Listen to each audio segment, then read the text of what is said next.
The stars were silent. The war had reached Earth. For thousands of years, the Elyari had ruled the galaxy with fear. They were tall, fast, and cruel. Their skin was violet and smooth like stone, and their eyes glowed like cold fire. They lived for the thrill of hunting other species. They drank blood to gain memories, knowledge, and strength. It was part of their ritual. To them, blood was sacred. The strongest of them was Zura the Unbroken. Zura was a legend even among her people. She had never lost a battle. She had fought on over 100 worlds and destroyed entire cities with her spear. Many believed she was more than a warrior. They believed she was chosen by the stars themselves, but now her target was Earth. Elyari scouts had attacked human bases in the outer belt of Earth's defense system, but something strange happened. The scouts stopped sending messages, then they disappeared. This made the Elyari High Council angry.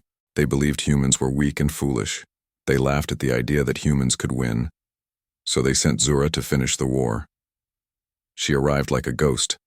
Her ship broke through the Earth defense line. She landed in the forest near a ruined military base. The sky was dark with smoke. Fires burned in the trees. Zura stepped onto the ground and looked around.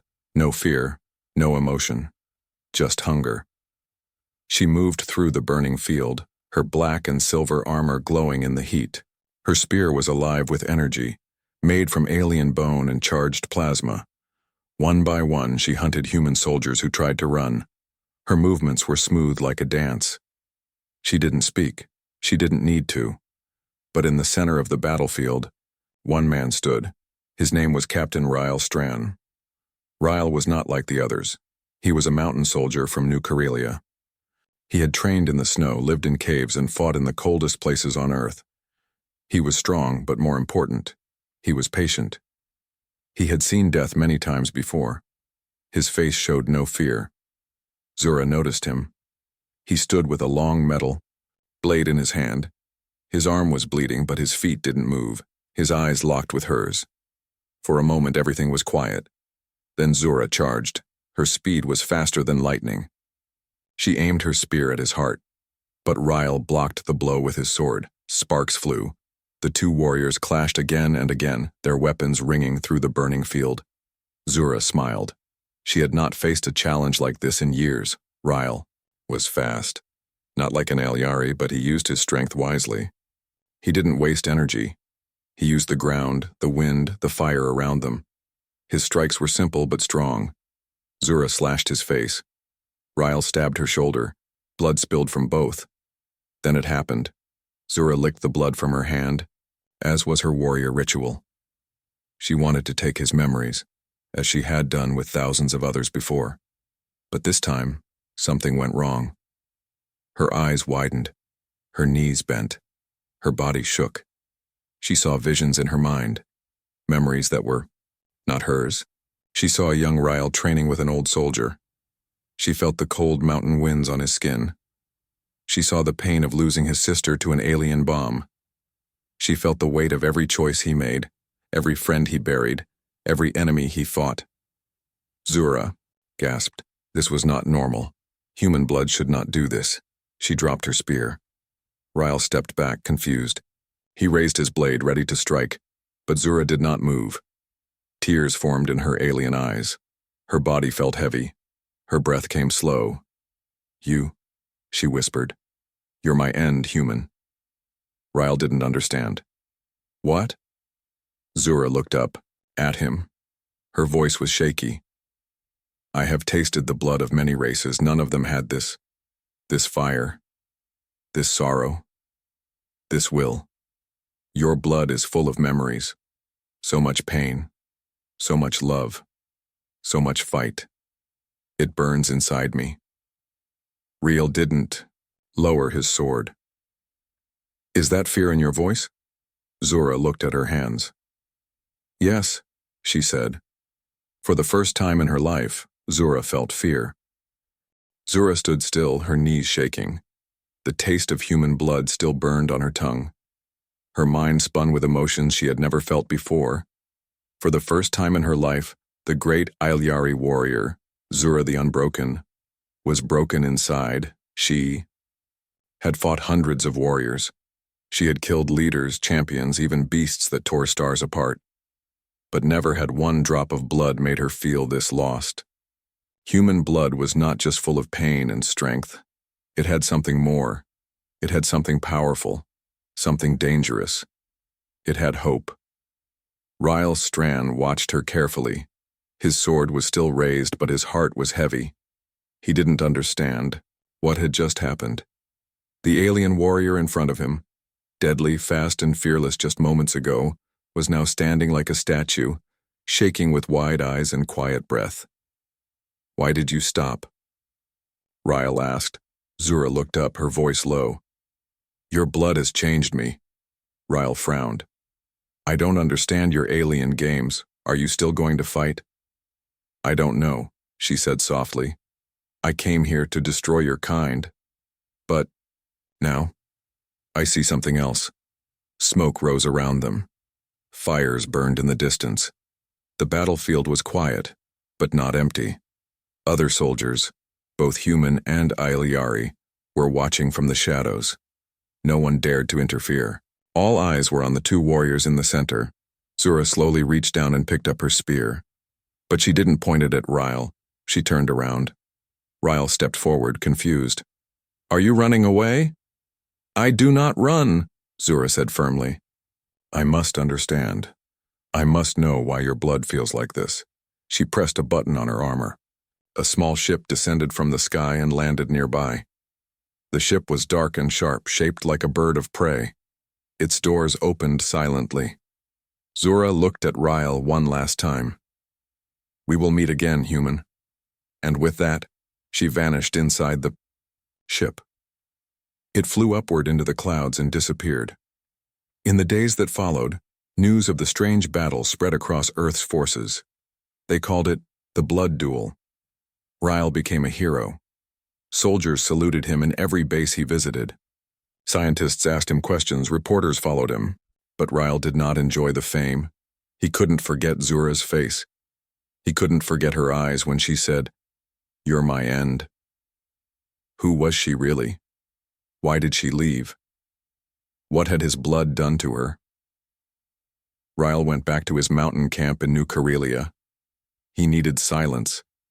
He needed peace. But peace never came. Far away, in the dark part of space, Zura returned to the Ayliari war fleet. Her ship landed in silence. The council was waiting. 10 elders stood tall in their glowing robes. Their faces were hidden, their voices full of pride and power. "You have returned, Zura," one of them said. "Did you destroy the humans?" Zura stepped forward, but her voice was cold. "No, I did not." There was silence. "Why?" another elder asked. "I tasted the blood of a human warrior. His mind entered mine. His memories, his emotions, his sorrow. They showed me a path I had never seen before." "That is weakness," the council leader said. "You were chosen to lead the final purge of Earth." Zura raised her head. "Then you chose wrong. I am not the same anymore." The elders grew angry. One of them shouted, "You are unbroken." Zura looked down at her hand. It still shook slightly. "Not anymore," the council whispered among themselves. Then the leader said, "You are no longer one of us, Zura. You are a danger to our mission. You must be cleansed." Zura stepped back, her eyes narrowing. Her eyes, she knew what cleansed meant. Death. So they would try to kill her. That night, Zura escaped the Ayliari flagship. She stole an old stealth cruiser and left without a trace. She didn't know where to go. Her home was gone. Her people wanted her dead. But she knew one thing. She had to see Ryle again. On Earth, Ryle had just finished repairing an old tracking tower near the snowy cliffs. He looked up at the stars. For days he had thought about her. That warrior with violet skin. Those sharp eyes that showed fear, not rage. Why did she cry? Why did she call him her end? He heard a soft beep on his wristband. Unknown ship entering. Atmosphere. He froze. Could it be her? Moments later, a dark, sleek ship appeared in the sky. It moved slowly, silently, and landed not far from his camp. Ryle grabbed his blade. He didn't know if this was war or something else. The ship opened, and out stepped Zura. Her armor was scratched. Her body looked tired, but her eyes were clear. She walked slowly, carefully, holding her spear low. Ryle did not speak. Zura stopped a few steps away and said, "They want me dead." Ryle's eyes narrowed. "Why come here?" "Because I need to understand this," she said, pointing to her chest. "This pain inside me, this fear, this change." Ryle didn't lower his blade. "And you think I can help you?" Zura nodded. "I don't know any other way. I think I need to know who you really are." Snow fell gently over the mountains of New Karelia. The wind whispered through the trees, cold and clean. Captain Ryle Strand stood at the edge of his camp, staring at the dark ship that had landed quietly just minutes ago. His hand stayed close to his blade. And standing in front of him was Zura, the feared Ailyari warrior, now tired, scarred, and unsure. They looked at each other without speaking for a moment. "I should kill you," Ryle said flatly. Zura nodded. "Yes, you should. But I won't," he added. "Not yet." Zura looked around. "This place, it is so quiet, so cold. Yet I feel something burning inside me." "That's called being alive," Ryle said. He turned and walked toward his campfire. Zura followed him slowly, still holding her spear, but not in a fighting grip. They sat across from each other, the fire crackling between them. Ryle poured water into a steel pot and placed it on the fire. Zura studied the flames. "We destroy stars in our wars. We walk through the heat of dying planets. But this small fire, it feels more real than all of that." "You're not used to feeling, are you?" Ryle asked. "No," Zura answered. "The Ailyari train us to cut out emotions. Only power. Only victory." Ryle stared at her. "And now you feel weakness?" Zura looked at him, then down at her. "And no, now I feel something stronger, something painful, yes, but also bright. Is this what humans call hope?" Ryle nodded. "Sometimes hope feels like fire. It hurts, but it keeps you moving." Zura was silent for a while. Then she spoke again.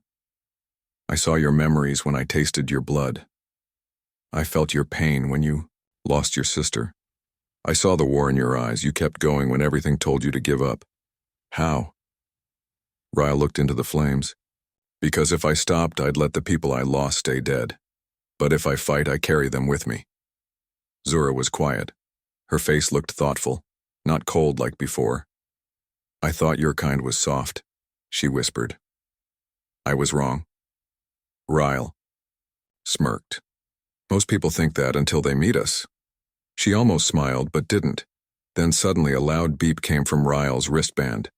A warning. Incoming ships. Enemy ships. Zura stood up at once. "They found me." Ryle narrowed his eyes. "Your people?" "Yes. The Ailyari Council won't allow me to live. They believe I am broken." "How many are coming?" Zura closed her eyes, sensing the sky. 3 ships, small class. Hunters." Ryle didn't hesitate. He grabbed his gear. "Then we fight." Zura turned to him. "You would fight your enemy's hunters for me?" "You're not my enemy right now," Ryle replied. "And I don't like bullies." Zura looked at him, deeply. Something inside her chest tightened again, new and strange. Not fear, not anger. Something else. The two of them rushed through the snow-covered trees toward the rocky cliffs. Ryle knew the terrain better than anyone. He pointed to high ground. "We take them from above. You stay hidden till I fire." Zura nodded. "You lead. I follow." In the sky, dark shapes appeared, sleek hunter ships shaped like black arrows. They hovered quietly, then opened their doors. Ailyari hunters dropped down, light and deadly, their armor gleaming and weapons charged. 3 warriors, trained, cold, loyal. They began searching the forest, their voices sharp and commanding in the Elyari tongue. Zura gripped her spear, hiding behind a rock beside Ryle. They won't talk. They will kill on sight. Then we don't give them the chance. Ryle waited. Then he fired. His sniper shot rang through the mountain air and hit the first hunter in the shoulder, spinning him to the ground.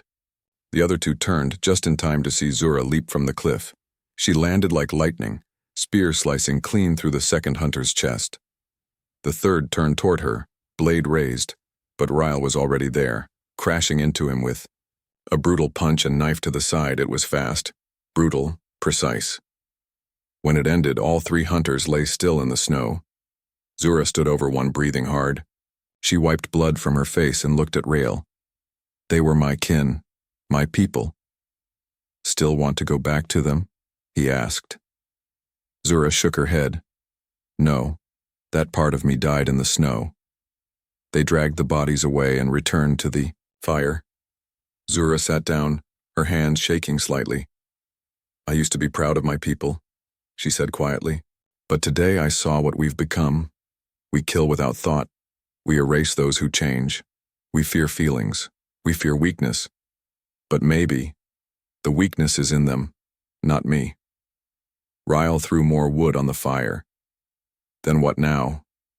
Zura looked into the flames again. Now I learn what it means to be something more than a weapon. Maybe something human. Ryle handed her a cup of warm water. First step, stay alive. She took it slowly. I won't run anymore, she said. Ryle nodded. Good, because the real fight's only just beginning. For the first time in her life, Zura felt lost, and yet alive. She sat beside Ryle's fire in the snowy mountains, her spear resting on a rock, untouched. The flames warmed her face, but her heart still felt cold. A fire had started inside her, the day she tasted human blood, and now it would not stop burning. Across from her, Ryle cleaned his blade with calm hands. He had no fear in his eyes, no hate either, just quiet strength. Zura studied him the way she once studied prey. But Ryle was no prey. He was something else. What happens now? She finally asked. Ryle shrugged. That depends. You're not safe here. And Earth Command knows I've made contact with you. They'll come soon. They won't trust me, Zura said. They shouldn't, Ryle replied. You led the war that killed millions. Zura looked down. I followed orders. I believed my people were bringing order to chaos, but now I see we only brought death. Ryle stood. Then help us stop them. Zura looked up. Help humans? Yes. You've already turned your back on the Elyari. If you want to find a new path, this is your chance. Zura was silent for a while. Her mind was torn in two. She was born Elyari, trained as a killer, but the blood she tasted had changed something deep inside her. The memories of Ryle's pain, his love, his courage, they lived inside her now. Maybe they were her now. I will go with you, she said, but not to surrender. I want to fight for something better. Ryle gave a small nod. Then we leave at first light. By morning, the snow had stopped. Zura and Ryle packed supplies and climbed into the old human shuttle hidden in a cave nearby. Ryle had fixed it years ago for emergencies. Now it would carry them toward danger. They flew low over the mountains, heading toward Fort Kelvar, a hidden human command base under the Earth's surface. Ryle contacted command. Captain Ryle Strand reporting. I'm coming in with a defector, Static answered first. Then came a voice, cold and careful. Repeat that, Captain. Did you say defector? Yes, Ryle said. Elyari, high class, name's Zura. There was silence on the channel. Then the voice returned. You'll land under armed escort. If this is a trick, it ends here. I understand, Ryle said. Zura looked out the window. Your people will hate me. They should, Ryle answered. But they'll listen to me. The shuttle landed in the steel chamber of Fort Kelvar. Dozens of soldiers waited with weapons ready. Zura stepped out slowly, hands up, spear left behind. Whispers filled the air. That's her, Zura the Unbroken. She burned a whole city last year. The humans didn't move. They watched her with fear and rage in their eyes. Ryle stood beside her. Stand down, she's with me. One of the officers stepped forward. Captain Strand, with respect, are you insane? No, Ryle said. She saved my life. And she killed 3 Alyari hunters who came for her. She's not here to fight us. The officer looked at Zura. Then why is she here? Zura's voice was calm.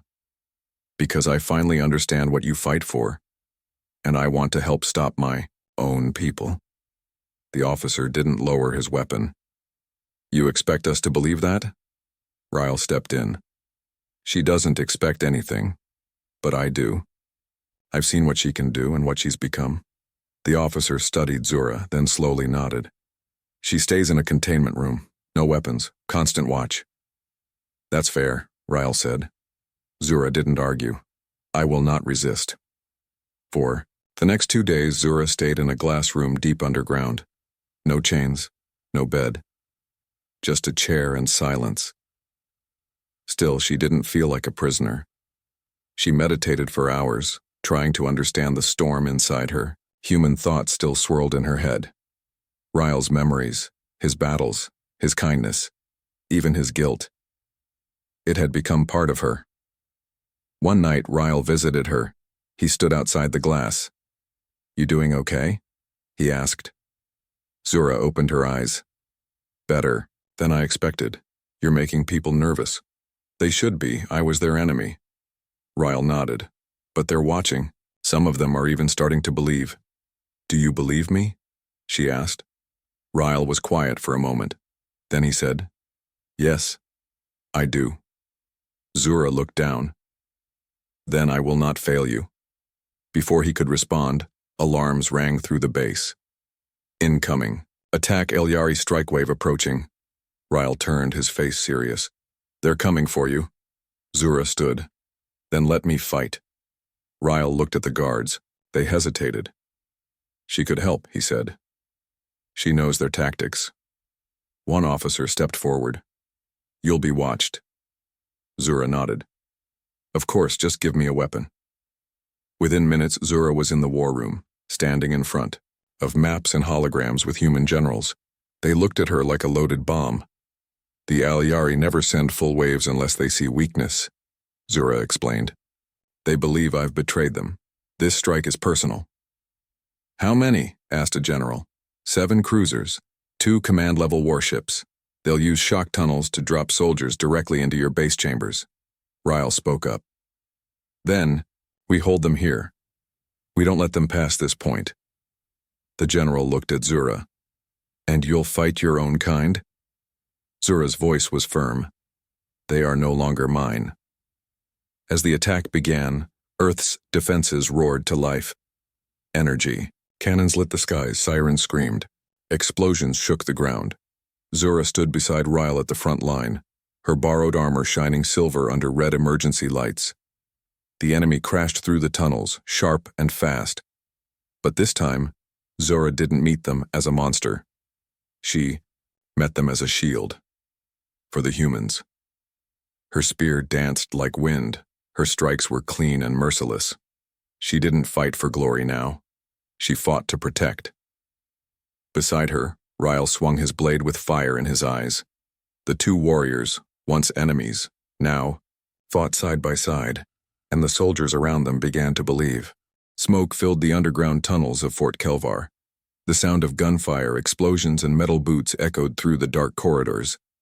The humans had prepared well, but the Alyari strike force was powerful and angry. Zura stood in the middle of the battlefield with her spear dripping Alyari blood. Her old comrades had turned on her. Their eyes were cold. Their attacks were deadly. But she didn't step back. Not once. Ryle fought close to her, back to back. The 2 moved like one force. His blade was fast and brutal. Her spear was graceful and sharp. Together they were stronger than either of them had ever been alone. A group of Alyari shock troops broke through the western tunnel. Ryle and Zura turned toward them instantly. "Go left," Ryle shouted. "I see them." Zura answered, rushing forward. She jumped into the air and spun, her spear slicing 2 soldiers before her feet even touched the ground. The others backed away, confused. They had trained beside her. They had once admired her. Now they feared her. "You fight for the humans?" one shouted. Zura looked him in the eyes. "I fight for life." She moved like fire, her blade finding every weakness. The soldiers screamed and fell. Behind her, Ryle pushed forward, leading a group of human fighters. "Keep moving. We hold this hallway or we lose the core." Bullets flew. Screams echoed. And, yet even in the chaos, something was changing. The human soldiers who had once looked at Zura with hate now followed her lead. They didn't call her a monster anymore. They called her warrior. 3 hours passed. The Alyari attack was breaking. Their forces were scattered, confused. They hadn't expected resistance like this. And they had definitely not expected Zura to stand against them. In the command room, General Kor watched the battle map closely. Red dots faded one by one. "She's holding the west," he said to his officers. "That alien woman. She's pushing them back better than any of our own units." An officer nodded. "Captain Ryle was right, she's not our enemy." Kor looked serious. "She's more than that. She might be our hope." Back on the front line, Ryle leaned against the wall, breathing hard. His arm was bleeding from a blade cut, but he was still standing. Zura walked over and handed him a bandage. "You should sit." "I will when you do," he said with a tired smile. Zura helped him tie the bandage. Her fingers trembled slightly. "You care if I die now?" Ryle joked. Zura looked at him seriously. "I don't want you to die. That is new for me." Ryle stared at her. "You've changed." Zura looked down. "Or maybe, I finally became who I was meant to be." Suddenly, a young soldier ran up. "Sir, Alyari command ship is descending. It's landing outside the base." Ryle stood up fast. "What? That's not normal." Zura's eyes narrowed. "It's her, High General Akala. She must be leading this herself." "You know her?" Ryle asked. "She trained me," Zura said slowly. "She will want to finish this in person." Ryle grabbed his blade. "Then we don't wait." Outside Fort Kelvar, the icy winds blew hard as the sky opened. A giant black ship landed with heavy pressure, flattening the trees around it. It looked like a dagger pointed toward the earth. The doors opened, and from the smoke stepped High General Akala. Her armor was sharp and gold. Her eyes were full of pride and power. She walked like someone who had never been defeated. Zura stepped into the snow, facing her old commander. Ryle stood a few steps behind her, watching carefully. "Zura," Akela said with disappointment, "you were our best, and now you stand beside this human?" Zura held her spear tightly. "He showed me what strength truly means." Akela laughed. "Strength is not found in kindness. It is found in control, in fear." "Then you are weaker than I thought," Zura replied. Akela's face darkened. "You've let the human's blood poison you." Zura took a step forward. "It opened my eyes." Akela raised her hand, and a wave of Alyari guards surrounded her. "Then, you will die with your new pets." But before anyone could attack, Ryle stepped beside Zura. He looked at her. "You don't have to face this alone." Zura smiled, just a little. "I know." And then the snow exploded. The final battle had begun. Blades clashed. Energy bolts flew. The humans fired from behind rocky walls while the Alyari advanced with cold precision. Zura moved through the enemy lines like a storm, her spear striking faster than eyes could follow. She fought not with hate, but with purpose. Ryle stayed close, guarding her back, cutting down any who came near. He had never trusted anyone the way he trusted her now. Finally, Zura reached Akala. Their spears met with a loud clash. "You were like a daughter to me," Akala growled, "and now you are nothing." "I am more than you ever let me be," Zura said, pushing forward. Their fight was fast and brutal. Sparks flew, snow turned red. The past and present clashed in every strike. And then, Zura slipped past her guard and drove her spear deep into Akala's chest. The general gasped. Zura leaned close. "This is not for revenge. It is for peace." Akala fell. The remaining Aeliari dropped their weapons. Without their leader, they lost the will to fight. It was over. Back in the fort, cheers echoed. The humans celebrated. The battle was won. But Ryle and Zura sat quietly side by side near the fire again. "You saved us," Ryle said. Zura looked at the flames. "No, we saved each other." He looked at her. "What will you do now?" Zura was quiet. Then she said, "I don't know, but I want to learn." Ryle smiled. "Then stay. Help us rebuild." She looked at him. "I will," she said softly. The snow outside Fort Kelvar had finally melted. Weeks had passed since the great battle. The Aeliari command ship was now just black ruins buried in ash and ice. Soldiers, engineers, and medics worked together, human and alien prisoners alike, to clear the debris and repair the base. Inside the steel walls of Fort Kelvar, something greater was being rebuilt. Trust. Zura walked through the main hallway, no longer watched like a threat.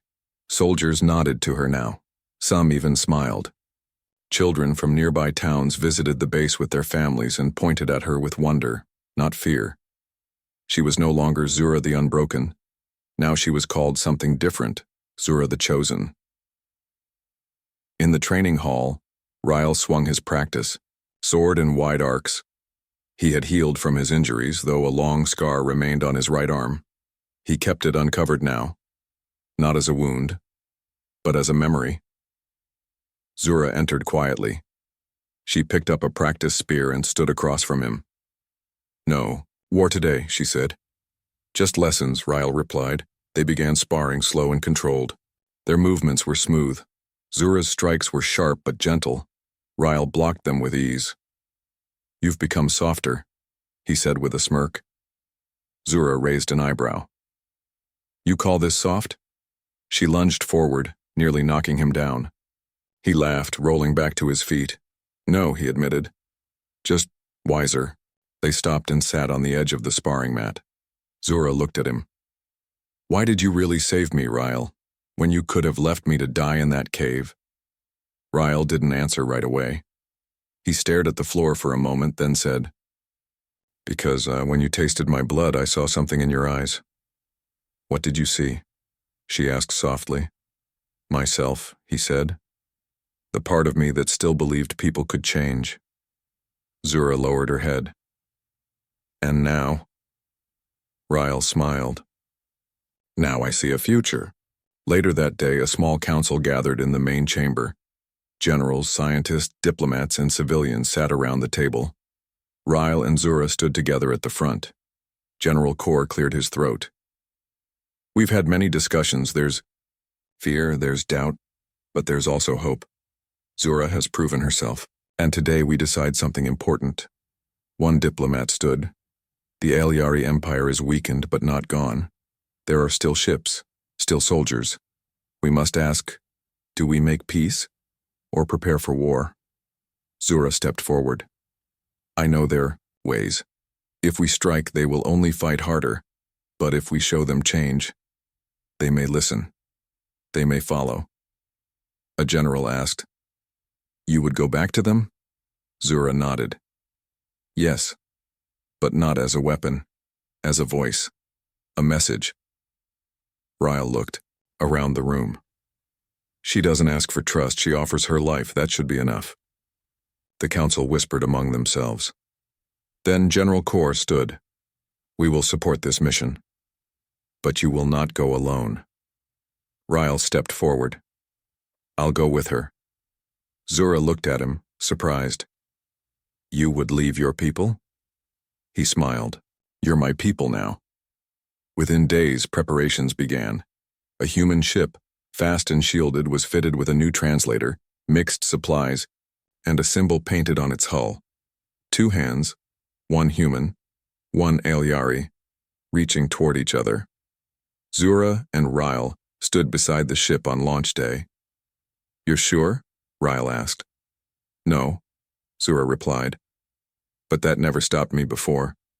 They boarded the ship together. As the engines roared, people gathered outside. Soldiers saluted, children waved. Zura looked down through the window. "They believe in us."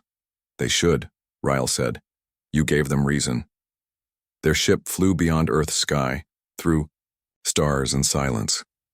For days they followed old Aeliari signal paths. Some were dead. Others still glowed faintly. Then, one day, a reply came. It was a whisper through space. "Zura, we heard of your fall, and your betrayal. Now we hear your voice. We will listen." Zura closed her eyes. "They're waiting. Then we speak," Ryle said. Their journey took them to the edge of Aeliari territory, a quiet moon station where a council of elders watched from the shadows. They allowed Zura and Ryle to land, but with strict warnings. They were not friends, but they were not shot down either.